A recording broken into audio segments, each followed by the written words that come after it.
As shops and restaurants close to stem the spread of the coronavirus, some shops like the Our Forgotten Neighbours Soup Kitchen in Aldgate East remain open. Every Thursday, trolleys loaded with food items are pushed along this London street and readied for collection at Thornby Hall for hungry Londoners to collect for free.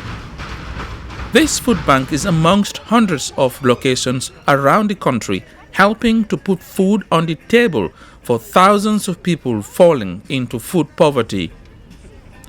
Vincent Barnett is co-founder the Our Forgotten Neighbours Soup Kitchen. This is supposed to be a first world country, and we've got people starving, hungry, who are working 40, 50 hours a week, and they're still coming to soup kitchens. You've got offices near my office that are empty, and the lights are on all night long, and there's people sleeping in the doorways. It don't make sense. It don't make sense. Although there is focus on local authority as well as central government's responsibility to reduce food poverty, there is a lot of work done by community and voluntary sector organizations that have picked up where others have failed to provide. The fundamental question is, why are so many people using food banks despite having regular incomes and steady jobs? Around here, there's a cacophony of homeless people around here, and drug addicts and alcoholics, people sleeping in shop doorways. In fact, it's all over London now. I've seen a number of people here that don't look like they are homeless people. Is it only homeless people who come to benefit from this? No, just because you haven't got a home, it doesn't mean to say that you're not suffering. It doesn't mean to say that you've got food in your cupboard. It doesn't mean to say that you've got heating, or hot water, and a lot of people are falling on hard times, especially through the COVID thing. A lot of jobs have been lost. People who were once a high flyer, we got a few high flyers come here, because they're humble enough and honest enough to ask for help and say, well, they need help, and get a few bags of shopping to see them through till they can get back up on their feet. Research shows that a lot of people are using food banks to remove the stigma of vouchers and red tape, as highlighted by footballer and campaigner Marcus Rashford's recent food bank appeal.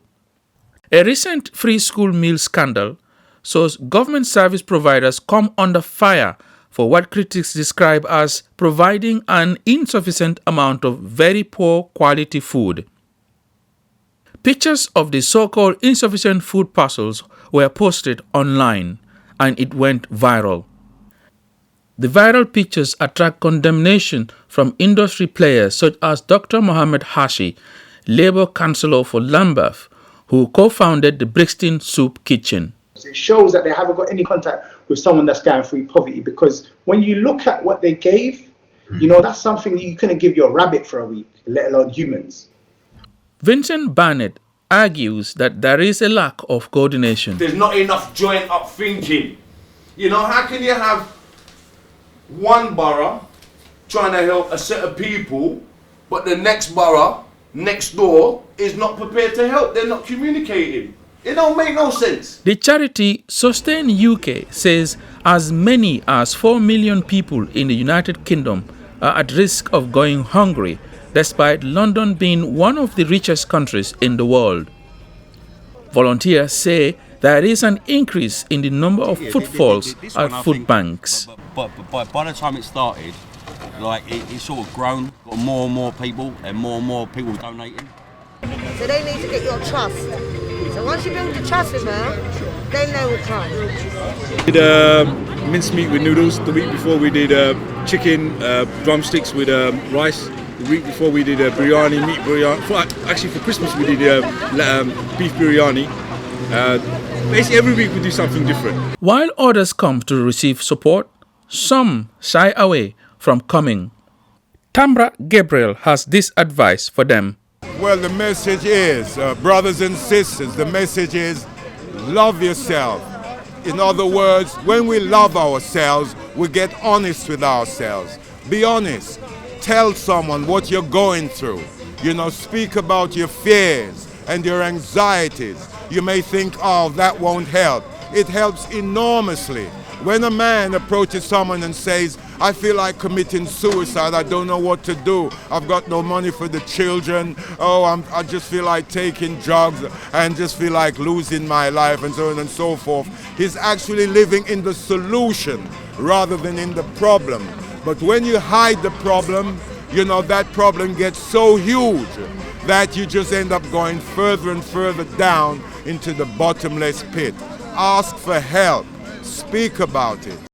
As central and local authorities continue to fail people, charities and organizations are appealing directly to the people for more help to keep hunger at bay in London. Listen to what I'm saying. Listen to me. Yeah?